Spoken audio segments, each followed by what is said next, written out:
Correction du test de géométrie 6e maths 5, exercice numéro 2.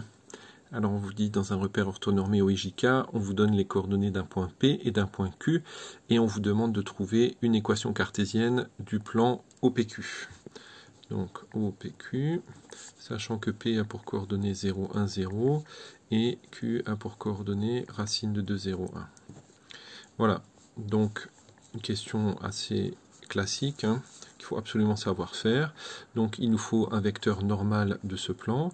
Donc on va calculer le produit vectoriel de OP par OQ. Bien sûr, les vecteurs OP et OQ ont les mêmes coordonnées respectivement que les points P et Q. Je vous laisse vérifier les coordonnées du produit vectoriel. Je trouve 1, 0 et moins racine de 2. Ce qui veut donc dire que le plan OPQ admet une équation du type x moins racine de 2z plus d égale 0. Mais O est un point du plan OPQ, ce qui me permet de calculer D. Donc le point O a bien sûr pour coordonnées 0, 0, 0, ce qui veut donc dire que 0 moins racine de 2 fois 0 plus D doit faire 0, ce qui donne donc D égale 0. Et donc conclusion, je trouve donc pour le plan OPQ une équation x moins racine de 2z égale 0. Voilà. La question 2 était parfois un peu mal rédigée, on ne savait pas trop ce que vous vouliez vraiment montrer. Donc on vous dit P2 est un plan qui est perpendiculaire à P1 et qui passe par P et Q. Donc P appartient à P2 et Q appartient à P2. Et on vous demande de démontrer que une équation cartésienne de P2, c'est bien racine de 2x plus 3y plus z moins 3 égale 0. La façon la plus simple de rédiger ce type de question est peut-être de commencer par prendre cette équation cartésienne, de donner un nom à ce plan qui a cette équation cartésienne, mais pas P2, parce qu'on ne sait pas encore si c'est P2.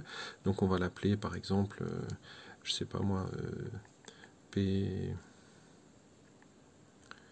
On va l'appeler... Est-ce qu'il y a un plan Q après? Non, j'ai déjà un point Q, ça c'est pas une bonne idée, donc on va l'appeler pi. Voilà, donc soit pi, le plan qui a pour équation racine de 2x plus 3y plus z moins 3 égale 0. Donc on va déjà vérifier que ces deux points appartiennent bien à ce plan. Donc P appartient bien au plan pi, car si je remplace les coordonnées de P qui sont 0, 1, 0, ça fait racine de 2 fois 0, plus 3 fois 1, plus 0, moins 3, ça fait 0. Et puis Q appartient à pi, je vous laisse vérifier, vous remplacez les coordonnées, ça marche. Souvent vous n'avez pas vérifié que le point Q appartient à pi, je ne sais pas trop pourquoi. Et ensuite il faut encore vérifier que ce plan est bien perpendiculaire à P1. Donc je prends un vecteur normal n de coordonnées de ce plan pi, c'est donc racine de 2, 3, 1, et normal à pi. Et je prends un vecteur normal du plan P1, donc je vais là, ça c'est N1, donc de coordonnées 1, 0, moins racine de 2, et normal à P1.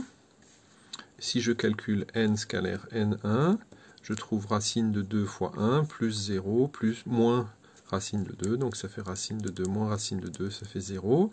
Donc n et N1 sont orthogonaux, et P et pi sont perpendiculaires. Voilà, donc j'ai trouvé un plan pi qui est perpendiculaire à P1 et qui passe par P et Q. Il n'y en a qu'un seul de plan comme ça, il n'y en a pas plusieurs. Donc, donc ce plan pi, c'est bien le plan P2. Voilà, donc il faudrait le dire. Donc, or, il existe un unique plan perpendiculaire à P1 passant par P et Q.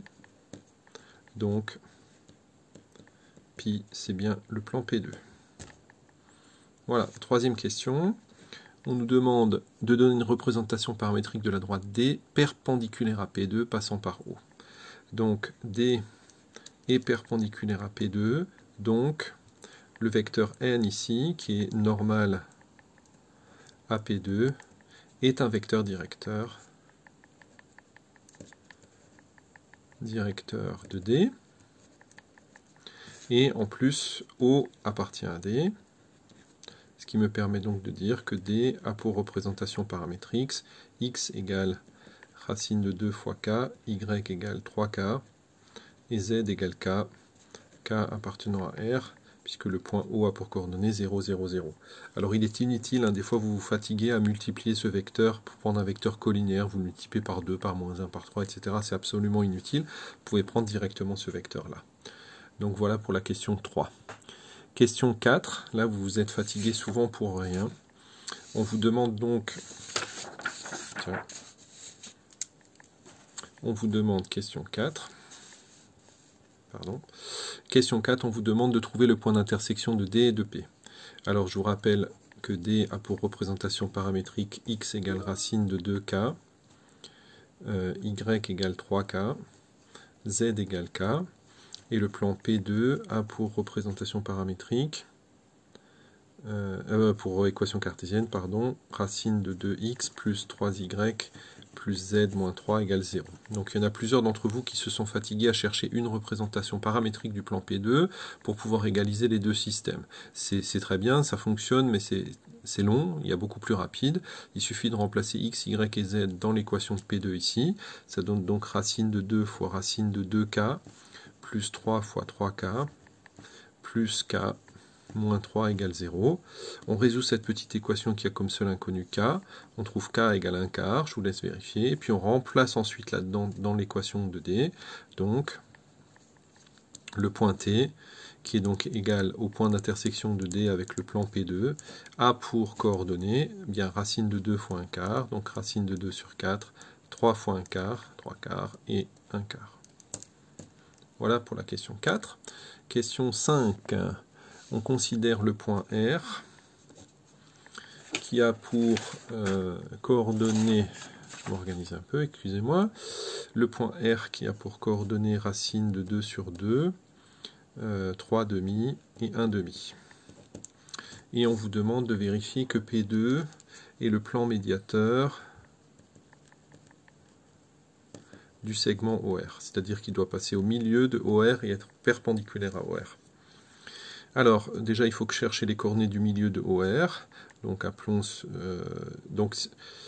on va essayer de faire simple. Les coordonnées du milieu, c'est la somme des coordonnées des deux extrémités divisées par 2. Donc, les coordonnées de O plus les coordonnées de R divisées par 2. Mais les coordonnées de O, c'est 0, 0, 0. Donc, il suffit de prendre les coordonnées de R et les diviser par 2. Et on se rend compte qu'en fait, on tombe sur les coordonnées du point T. Donc, T est le milieu de OR. Et je sais que T, il est dans P2. Et T appartient à P2. Donc déjà, P2 passe par le milieu de OR. Maintenant, il ne reste plus qu'à vérifier que OR est bien perpendiculaire au plan P2. Alors, je prends un vecteur normal au plan P2. Donc, je rappelle que c'est le vecteur N qui a pour coordonnées racine de 2, 3 et 1. Il est normal à P2. Et on remarque directement que le vecteur OR et OR, on remarque que c'est la moitié de n, c'est 1 demi de n. Donc OR est bien une droite qui est perpendiculaire à P2. Ce qui permet donc de démontrer que P2 est perpendiculaire au segment OR et qu'il passe en son milieu, c'est donc bien le plan médiateur. Je ne rédige pas tout. Ici, il y avait une erreur assez fréquente. Pour montrer que OR est perpendiculaire à P2, certains d'entre vous ont pris un vecteur de P2 et ont montré que le produit scalaire avec OR était égal à 0. Ça ne suffit pas. Un vecteur ne suffit pas pour montrer que OR est perpendiculaire au plan P2. Il faudrait prendre deux vecteurs non collinéaires et montrer que leur produit scalaire avec OR est nul. Donc c'est beaucoup plus rapide de passer par le vecteur normal. Je vous rappelle qu'un vecteur normal et un point définissent entièrement un plan. Par contre, si vous prenez un vecteur directeur d'un plan et un point, ça ne suffit pas pour définir un plan. Il faut deux vecteurs non collinéaires. C'est pour ça que si vous voulez passer par le produit scalaire, il faut prendre deux vecteurs non collinéaires du plan P2. Donc la question 6 n'a pas tellement posé de problème. La question 6 c'est montrer que le triangle OQR est un triangle équilatéral. Donc vous calculez les distances OQ, OR et QR, et vous trouvez racine de 3 à chaque fois, ce qui montre que le triangle est équilatéral. Je ne détaille pas les calculs, vous savez faire. La question 7, par contre, a posé beaucoup de problèmes. Donc on vous dit S le plan P2 coupe l'axe des côtes OZ en un point S. Donc si le point S appartient à l'axe des côtes, c'est-à-dire ici, voilà, si vous avez X ici, Y ici et Z ici, et si vous avez S quelque part là-dessus, ça veut dire que le point S admet des coordonnées du type 0, 0 et quelque chose, K. D'accord? Il y en a beaucoup qui ont voulu mettre soit un nombre ici, soit un nombre ici. Donc il appartient à l'axe des côtes, donc il a des coordonnées de ce type-là. Et en plus, il appartient à P2, S appartient à P2, donc ces coordonnées doivent vérifier l'équation de P2 qui est encore là-haut, que vous voyez peut-être plus, voilà, qui est là. Donc je remplace 0, 0, K, moins 3 égale 0, ce qui veut dire K égale 3. Donc K égale 3, donc S a pour coordonnées 0, 0, 3. On arrive à la question 7b et 8 qui sont les questions qui ont posé le plus de problèmes. Alors la question 7b, on vous demande de calculer la distance du point S, donc je vous rappelle S on a trouvé 0, 0, 3, jusqu'au plan P1 qui a pour équation x moins racine de 2z égale 0. Alors pour trouver la distance entre S et P1, on peut bien sûr chercher le projeté orthogonal de S sur P1, et ensuite de calculer la distance entre S et ce projeté orthogonal. Vous pouvez faire ça. Il existe aussi une formule, je ne me souviens plus si je vous l'ai donnée cette année ou si je l'avais réservée pour l'année prochaine. Donc la distance de S jusqu'au plan P1, c'est la valeur absolue de l'équation ici de P1 dans laquelle je remplace x et z par les coordonnées de S. Donc ça fait 0 moins racine de 2 fois 3 sur racine carrée de a carré plus b carré plus c carré, a, b, c étant les coefficients de l'équation du plan P1. Donc ici a c'est 1, donc c'est 1 au carré, b c'est 0, donc 0 au carré, plus moins racine de 2 au carré, comme c'est au carré, le moins sert à rien, racine de 2 au carré. Et donc je trouve 3 racines de 2 sur racine de 3, ce qui fait en fait racine de 6. Bien sûr, bon, chercher le projeté orthogonal, c'est pas beaucoup plus difficile, hein, et de calculer la distance de S jusqu'à H. Et puis finalement arrive cette fameuse question 8, donc je vous avais un peu prévenu avant le test de vous dire qu'il y avait une question un petit peu qu'on n'avait pas tellement travaillé. Ça arrive parfois au bac, où il y a une formule comme ça qui traîne dans le cours, qu'on n'utilise pas souvent dans les exercices. Néanmoins, quand on connaît son cours, il faut savoir l'utiliser directement. Donc ici, on doit calculer le volume d'une pyramide. Alors je vous rappelle que le volume de la pyramide, c'est R de base, vous avez vu ça en 5e je pense, R de base fois hauteur sur 3. Alors ici la base c'est un triangle, et l'aire du triangle, donc la pyramide s'appelle, le tétraèdre s'appelle OQRS. OQRS, donc la base c'est le triangle OQR, et l'aire de la base c'est la moitié de la norme du vecteur OQ vectoriel OR. Peu importe les vecteurs que vous prenez, ça doit être deux côtés du triangle, quoi. Donc vous calculez le produit vectoriel de OQ par OR, vous calculez sa norme et vous divisez par 2. Je vous laisse le soin de faire le calcul et on trouve racine de 27 sur 4, ou si vous préférez 3 racine de 3 sur 4. Puisque 27 c'est 9 fois 3. Maintenant il nous manque la hauteur de cette pyramide. Alors ceux qui se sont lancés dans la question, excusez-moi, hein, je lis en même temps les messages que je reçois,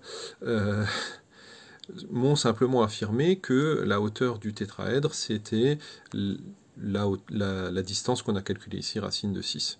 C'est vrai en l'occurrence, mais il faudrait quand même un petit peu expliquer pourquoi. Donc ici on a calculé la distance de S jusqu'à P1, donc il faudrait expliquer que le plan OQR c'est bien le plan P1. Or le plan P1 d'après l'énoncé c'est le plan OPQ, hein. Je vous rappelle que P1 c'est OPQ, et qu'il a pour équation x moins racine de 2z égale 0. Donc la première chose qu'il faut vérifier, c'est que le point R est bien dans ce plan-là. Et R, il a pour coordonnées racine de 2 sur 2, 3 demi, racine de 2 sur 2, 3 demi, 1 demi. Voilà. Et on peut vérifier assez facilement que ce point appartient bien au plan P1, hein, puisque si je remplace x, ça fait racine de 2 sur 2, y, il n'y en a pas, moins racine de 2 sur 2, ça fait bien 0. Donc R appartient bien à P1. Ça veut dire que P1, c'est bien égal au plan aussi OQR. Et donc, du coup, maintenant, on peut dire qu'effectivement, la distance, la hauteur de la pyramide, alors bien sûr, il ne faut pas tout à fait prendre ça comme exemple de rédaction, hein, c'est bien la distance du point S jusqu'au plan P1, c'est-à-dire racine de 6. Et maintenant, on peut donc affirmer que le volume V que l'on cherche, c'est l'aire de la base. J'avais trouvé 3 racines de 3 sur 4 multiplié par la hauteur, racine de 6, le tout divisé par 3. Donc les 3 se simplifient ici. Et on trouve finalement, donc ici je vais avoir racine de 3 fois, ça fait 3 racines de 2 sur 4. En simplifiant. Voilà, vidéo un petit peu longue pour commencer.